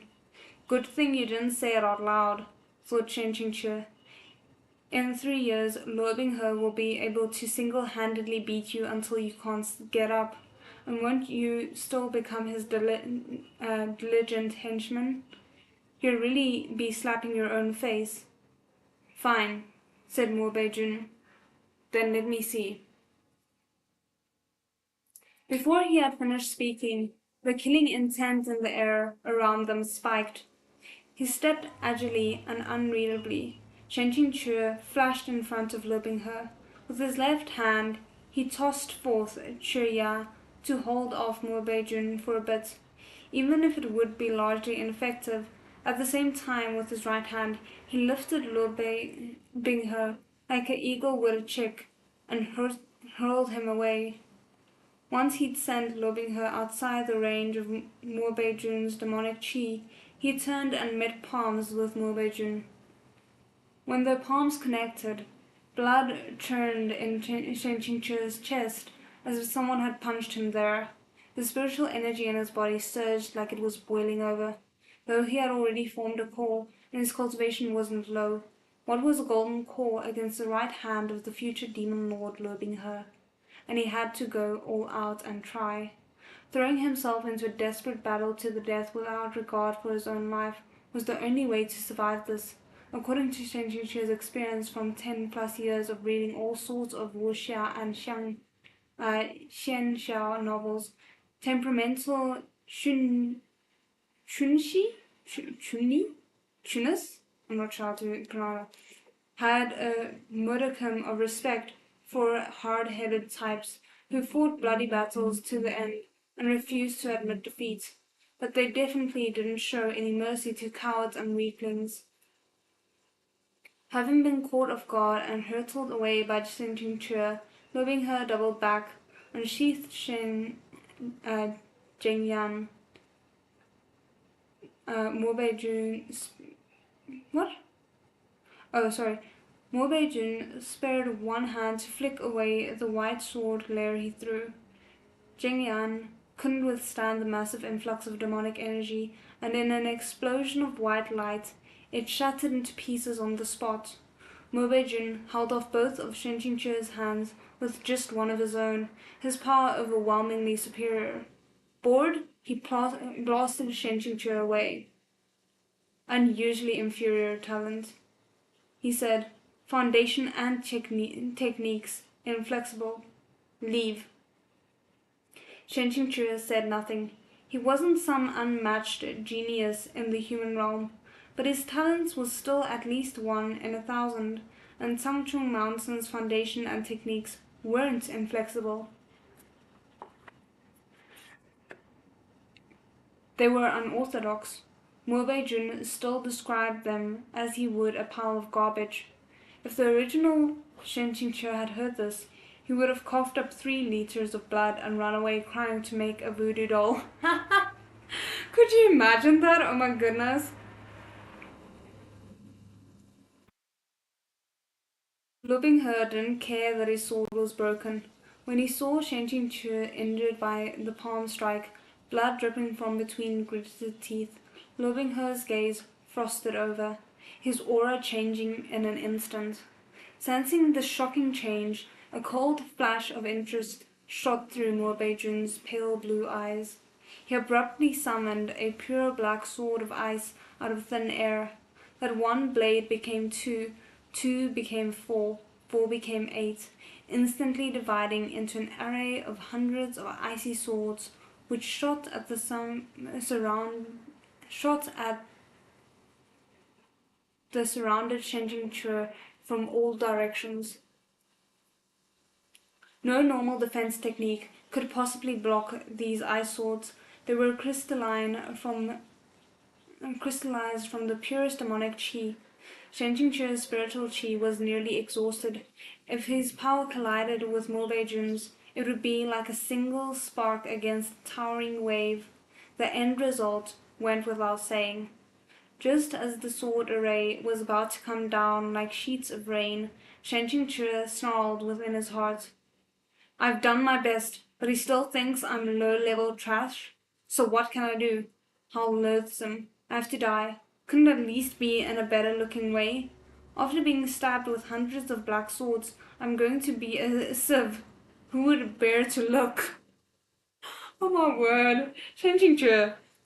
However, even long moments after, the pain of being skewered by thousands of swords did not arrive. Unless Morbei-jun had suddenly lost his mind and revoked the sword array, there was only one explanation. Only one person who could have blocked this attack that seethed with murderous intent. Shen Qingqi steadied himself and slowly raised his head. as expected. In the air all around him, the forest of swords had shattered. They'd splintered so completely that it was like they disappeared without a trace, leaving only a night sky full of black ice crystals. Reflecting the moonlight, they fell one by one. This scene could have been described as beautiful. However, loving her, standing in the middle of it, was the center of a blizzard that seemed to roar around him and within his gaze. He could only be described as terrifying. Shen Qingque collapsed next to a large tree, swallowing mouthfuls of blood. He circulated energy to heal his wounds while watching this earth-shaking showdown between two demon lords. The seal on Lobingher's blood had yet to be removed. Mo Beijun was only testing him, but still this battle darkened the sky and earth, blotting out all light. Raging waves of demonic energy overflowed from both of them, enough to cloak the entire sky. What's this aura within the range of the thousand leaves fresh snow lotus? That was what the thing was called, right? Right. Demonic creatures were supposed to be afraid to approach its proximity, but as soon as this inescapable smog of demonic chi touched the flower, the snow lotus was brimming with spiritual chi, wilted and rotted down to its roots. Oh! All the demonic creatures hidden in the dark crept out one by one, greedily inhaling what to them was a fragrant scent.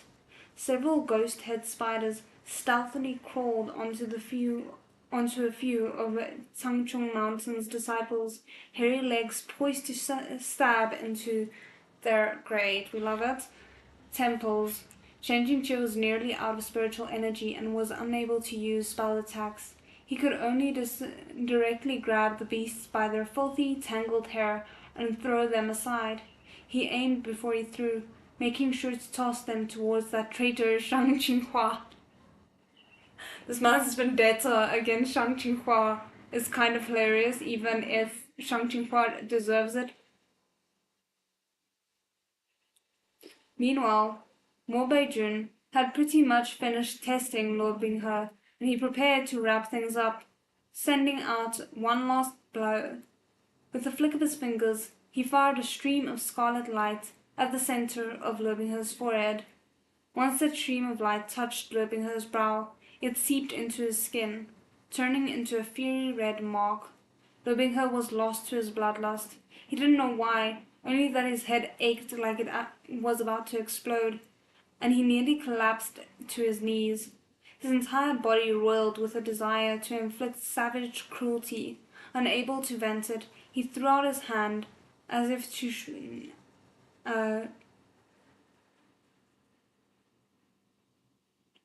a shot out of a cannon. And as if shot out of a cannon, an eruption of demonic chi descended upon Mo Beijun. This last strike was extremely powerful, yet Mo Beijun waved it away with one hand, a bit surprised. Not bad. Ignoring whether Lobingher was in a state to understand him, he continued, The human realm isn't where you belong. Why not return to your origins? Now Shen Qingque was finally 100% sure. Mo Beijun's sudden appearance was indeed a substitute for the black moon rhinoceros python, but compared to the original, Mo Beijun had done a far more thorough job. He actually directly removed the seal suppressing Lobingher's demonic blood. And after completing his task, he turned right around and left.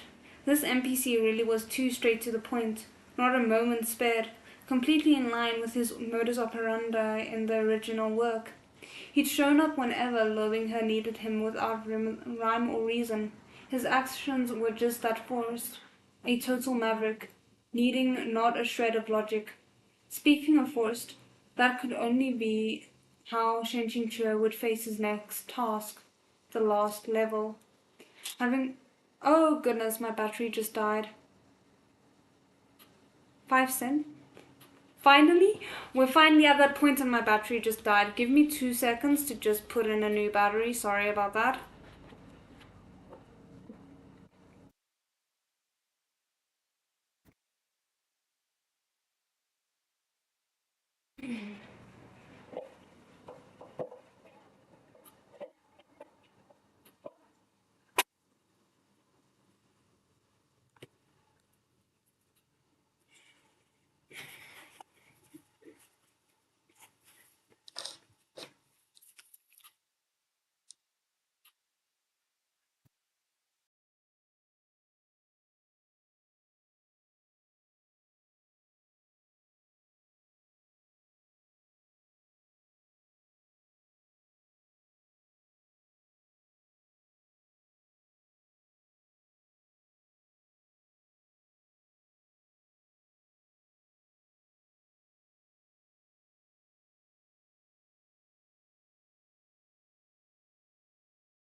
Sorry about that. It's so typical of my luck that just as we're about to get to the biggest moments, uh, my battery would just die.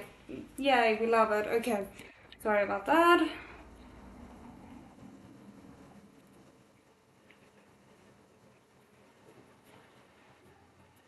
Um,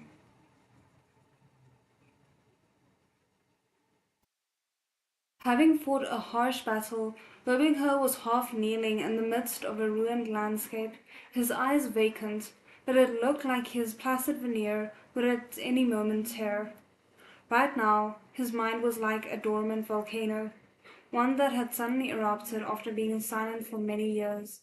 The magma in its veins started to flow.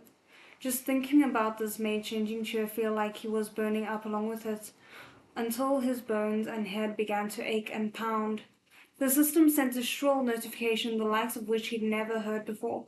Warning! The critical quest, the endless abyss, and endless hatred, a sky filled with crystal frost and tears of blood, has officially begun.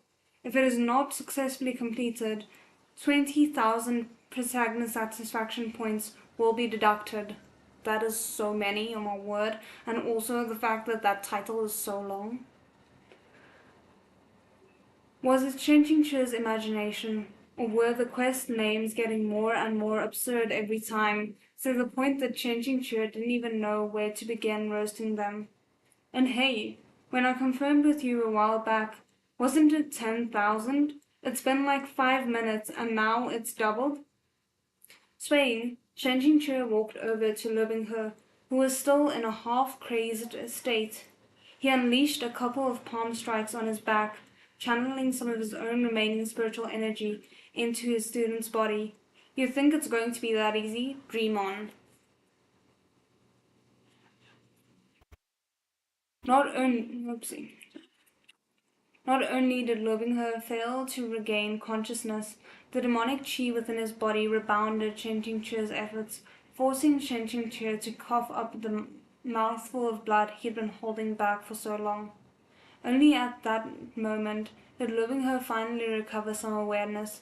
He slowly pulled himself out of his muddled state and managed to piece together a couple of mangled words, that familiar face also gradually coming into focus.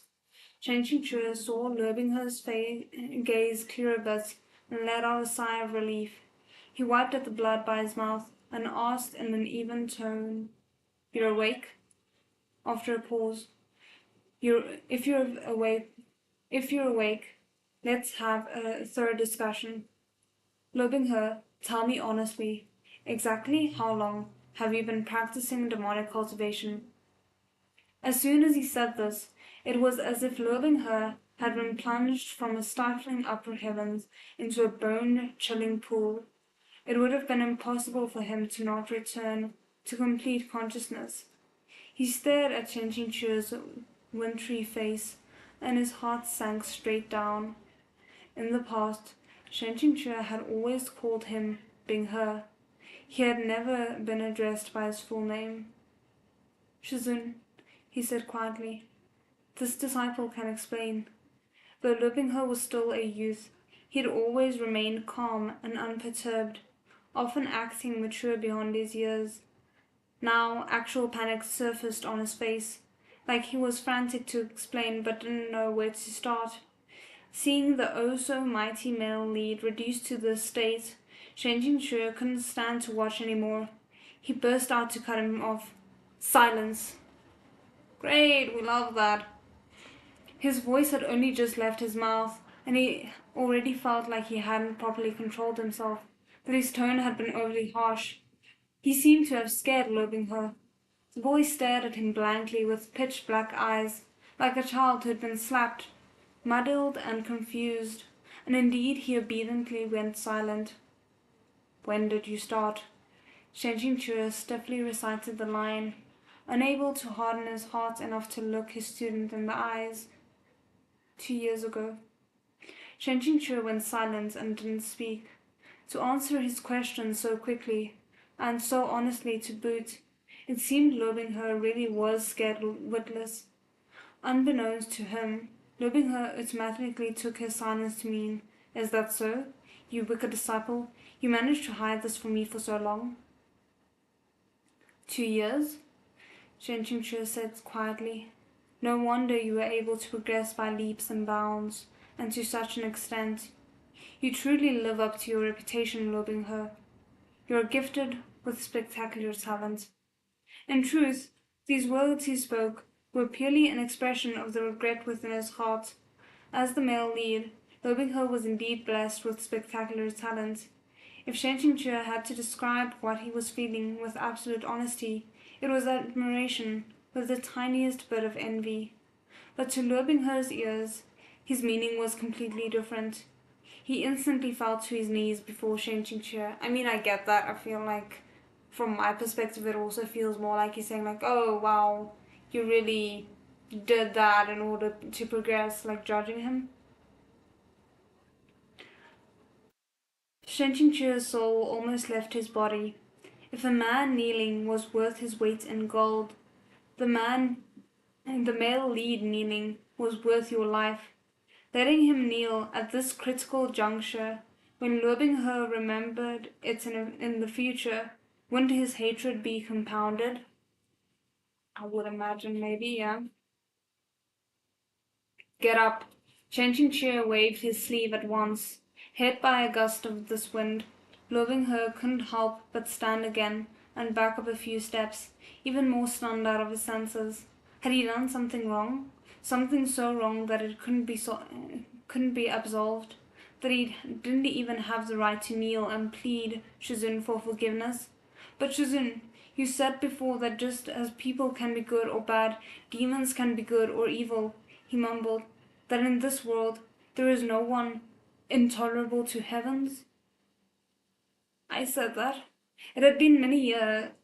Shen Qingque thought instantly. Sorry. It had been many years. Shen Qingque thought intently for a while. It seemed like he really had said that. But that had been then, when he'd been considering a far-off future.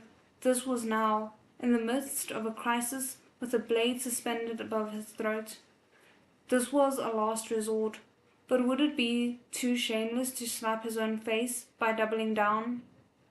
"You are no simple demon," Shen Qingque said. "That mark on your forehead is the mark of sin, the mark of the demons who fell from the heavens. These demons have murdered countless people, and moreover, their temperaments are impossible to contain. From ancient times, they've been the cause of calamity upon calamity.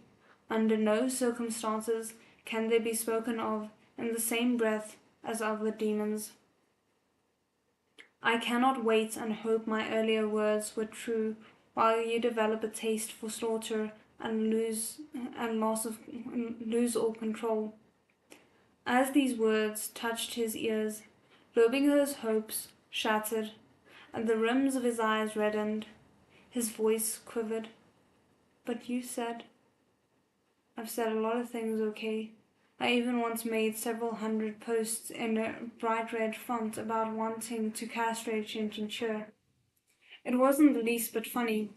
Shen Qingque, who'd always been so good at mental gymnastics, reached a new high in his number of mental roasts, madly smashing through his old records. Yet he still couldn't put himself at ease, and instead he only grew more tired and worn out. He relentlessly told himself, to the point of auto-brainwashing, the suffering and torment Liu Binghe endured now was all necessary in order for him to stand above the masses in the future. Without enduring the bone-chilling cold, how can fragrant plum blossoms hope to bloom?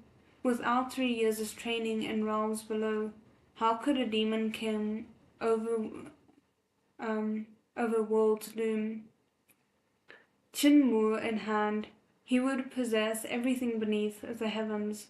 With a harem innumerable, he needed not be an incel.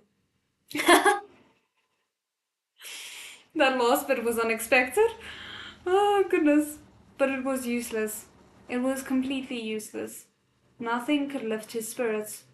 Shen Qingque raised his head, and formed a sword seal to summon Shuya, and he held it within his hand. The hand wielding the sword shook slightly, thin veins surfacing through his skin. Shizun, do you really want to kill me? Living her couldn't believe it. I don't want to kill you. Unable to look at his expression, changing Chua's gaze went right through him. Living her searched his memory, but he'd never seen Shen Chua so cold and emotionless, not towards him. Even back when he'd just entered Tangchong Mountain sect, when Shizun had disliked him, his eyes had never been this empty, like he was looking at nothing. This poor kid, I feel so bad for him. His gaze had not even a trace of warmth. It was exactly the way he'd looked at heinous demons when he had executed them with that same sword. It's only what that man said wasn't wrong, said Chen Jingchue. The human realm is no longer a place for you. You ought to return to the place you belong. He stepped forward, and Loving Her stepped back. Chen Jingchue pressed him backwards until they were right at the edge of the endless abyss. If one looked into the ravine, they would see the simmering demonic chi roiling unceasingly within it, and they would hear the anguished wails of tens of thousands of spirits. Hundreds and thousands of deformed arms reached up from the cracks towards the human realm, hungering for the fresh blood and flesh. The deeper regions faded into black fog and eerie scarlet light. Will you go down yourself, or must I force you? Shen Qingque asked. Xu Ya pointed towards the abyss. He selfishly hoped that Lo Binghe would go of his own volition. In this kind of scenario, characters who chose to jump from cliffs were always caught on something. Then Chen Qingque could go on believing his own lies, that the scene would be a happy ending. Better that than this moment being carved into Shen Qingque's memory from here on out, forcing him to remember night and day that he had shoved Lo Binghe down with his own two hands. But Lo Binghe refused to give up hope. He refused to believe that the teacher who had been so kind to him would eventually hurt him. He refused to believe that all those years of companionship every day, morning to night, could lead to this conclusion. Okay, and we are stopping there for tonight because we are on page 250.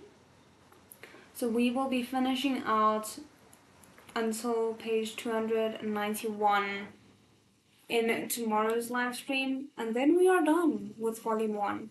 I have to say, considering where we're leaving off volume 1, I am a little bit torn about whether or not we should continue straight on with volume 2 or move on to volume 1 of silent reading. So I think I might put up a poll for that after tomorrow's live. But yeah, that is the end of today's one. I hope you guys enjoyed it. I can't believe we're here. It feels kind of insane. But yeah, I guess I'll see you guys tomorrow. 再见。